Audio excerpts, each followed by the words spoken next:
Rising mortgage rates have led to dampening home sales in BC, but how does the trend of declining sales in a still volatile market affect your financial future? Peter Sashecki from Everything Financial joins us now this morning with more. Good morning, Peter. Good to see you. Good morning. Yeah, I know a lot of people are talking about sales being down. Do we know if prices of homes are down, though? Prices are down. Pardon me. Prices are down for sure in housing. Housing still averages about 5% a year. Though in BC, unlike a lot of places, it goes in chunks. We have no housing increases for a long time. And then like last year, suddenly it's like 25 or 30%. And then now it's recessed back down a bit. And in some areas, I was talking to some real estate colleagues the other day, places that like townhouses that were selling for 900, 950, like that a month or two ago, now people can't get 750, 800,000 for them, and there's no one buying them. And interest rates would be a major big contributor factor to is that. interest rates, and interest rates can really dampen the economy. Also use increasing interest rates, as we've talked about, to try and slow inflation, but it does affect the housing market for sure. Well, how does it affect the home equity line of credit? A lot of people have those attached to their mortgages. Yeah, and a lot of people are worried that, oh no, my $2 million house is now worth 1.75, but I've been approved for this home equity line of credit. Are they going to reduce it or call it or end it or anything like that? And the answer is no. As long as you pay your interest payments, you're fine, because it's based on the assessment of your house at that time.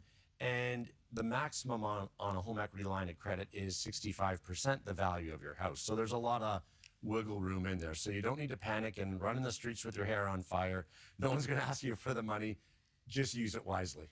But I mean, when people purchase a home, they do consider it an investment. They're putting money into something, often for many, many years to pay that investment down.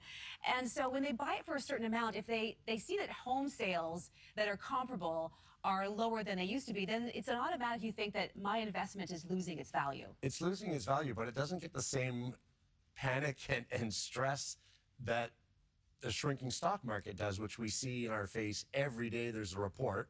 I mean, it's a whole industry on what's the price of the stock market.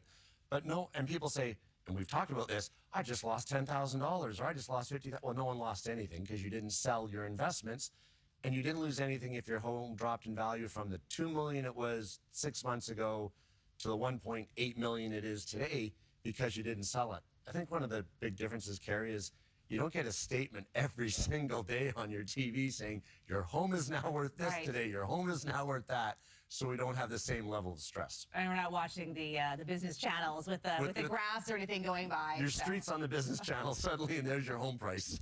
Okay, so how come the drop in housing prices doesn't get the same press as the market does? Why is that the case? Well, I don't know, maybe that's a show we should start, but the housing prices today. Oh my gosh, can you imagine people would watch that like crazy? Well, maybe for a bit, but I think it's just because it's not something that can be sold just like that. It's not like a stock where you can sell your shares in one company today and your financial advisor is buying shares in another company the same day. So you can't sell your house on that street today and you go buy the townhouse or the condo on the other street tomorrow. It's more of it's a great asset. And in the past, people looked at it as, I'm going to sell my house for this when I retire, downsize to this, and that's now part of my retirement. And that was a major part of people's retirement. Right. It's no longer the case. Now you have your pensions and other investments as part of your retirement. They have more of a well-rounded portfolio, if you will. So. Let's hope so. Peter, thanks so much for joining us this morning. Thanks a lot, Carrie.